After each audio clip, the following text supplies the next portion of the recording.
Well, what a day we've had on a live working dairy farm. It's been an absolute ripper. Favourite part? Probably seeing the cows in action, to be honest. I really enjoyed that. I really love seeing the whole process of what happens before it goes into the factory. Yeah, and I think the care they take with their animals, they love their animals here. That's why they got such a good product. Yeah, seeing the calves as well, that was a lot of fun. Yeah, yep. Getting licked to death by calves was awesome. Now, mate, I am...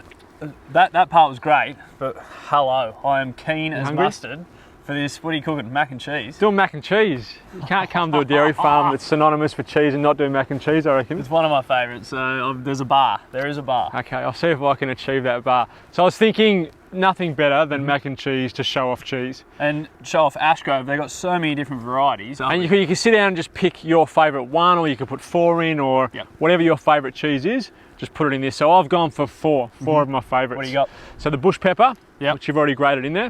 Before we get into that, actually, I need to reduce this wine. So this is a dry white wine. I'll get this on and we can have a chat. So into our pot, there's about 300 mils there, and I'm going to reduce it down to about 30 mils. Really? So it's going to be nearly like a syrup, yeah? Yeah, so almost like you're making a hollandaise or something like that. Yep. So I want the real intense acidity of that white wine to be the baseline to cut through all the cheese. Got ya. So bush pepper we put in there. Yep. The cloth matured cheddar, which is one of the ones we sawed down at the I might get factory. grating because I think you've stitched me up here, haven't you? Got a bit of grating to do, mate. How much of each cheese? I need about 80 grams of each one. All up, you need about 300 grams of cheese. So because I'm using 80 grams will get us there. Righto, if my math is right. I'll see you in 2 weeks. So Andy's going to get grating away on that. We've got the bush pepper, we've got the cloth matured cheddar. I'm doing a smoked cheddar because I love that smokiness. Nice. And then the basic vintage cheddar. So all nice strong flavours in the cheeses that I've got. I was going to put the wasabi in there because it's my absolute favourite cheese that they do, but I just thought it might overpower everything. We'll sit down tonight, we'll take some of the wasabi, I'll give you a beer, the wasabi cheese and a beer. And sounds like a date. Yeah, well, wouldn't be the first one we've been on. So while you're grating away there, as I said, I'm going to reduce this wine down. 30 mils is what I want. Once that gets down, I'm going to add in 300 mils of a good brown chicken stock. Yep. And that is the base of our mac and cheese, really, as I was saying. So we've got some savoury notes from the chicken stock, got the acidity from the wine.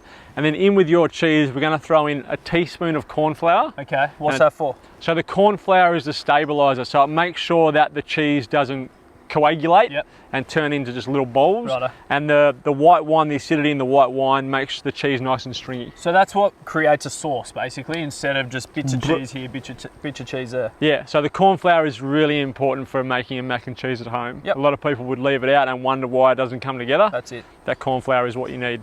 A little bit of cream to loosen it up a little bit at the end. And then we're going to finish off with some of the blue cheese on top. Probably my favourite blue cheese you can get. It dances that really good line between a soft blue and a hard blue. Nice. It's just in the middle. It's got just enough funkiness to be really enjoyable, but not overpowering that it sort of makes you, you know, how some of them are with all a bit, these great ingredients, mate, you're going to I can't stuff up, can I? So even with my cooking skills, this should be a winner. Oh, settle down. That wine's coming along nicely. I reckon we've got about 2 or 3 minutes before that wine's reduced right down, so we'll give you just some time to grate your cheese. I'm getting RSI as we speak. And then we'll get back into it. So that's our cheese and corn flour mix done.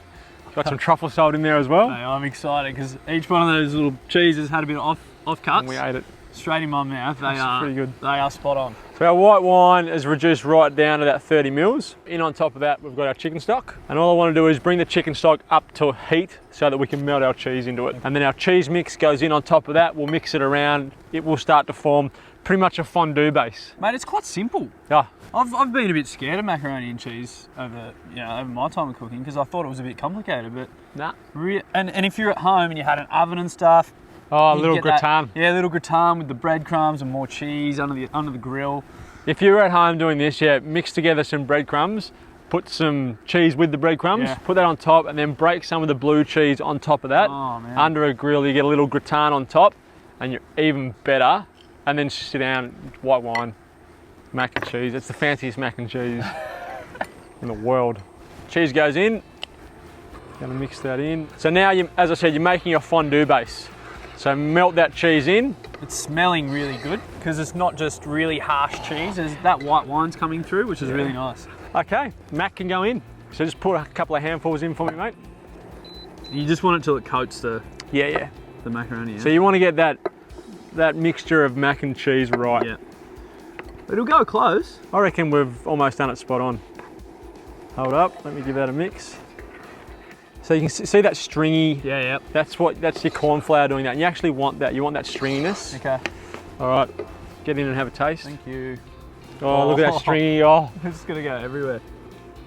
Careful, it might be hot. Now that is mac and cheese, my friend. So garnish is on, mate. I've got some of this blue. So I'm just gonna break over the top that's and gonna crumble. be next level. Oh. Look at that blue. And then if just some greens, just to freshen it up. Yep. Might have some greens on there, surely. A little bit of breeze, I'll try and protect you. That's all right. That's yours? Oh, mate, I reckon. I mean, straight out of here. Oh, that's the best bit. That's why I've got this and you've got that. Out of all the dishes that you've cooked me, I'm probably most excited for this one. 'Cause Cheers. I'm a mac and cheese fiend. Oh. The best things in life, mate. Liquid cheese. It's not something that I would have every day. But when Sometimes I just- did, you're a go very down. happy person. And you could have about 3 of those. Oh, yeah. It's the best thing is, it's not overpowering. Nah. It's not something that's going to make you feel bloated for the next 3 days unless you did eat 3 of those. Yeah. So, That white wine is important. it's very important. Well played, mate. Thank you. I'll be going. Go and sit in the paddock.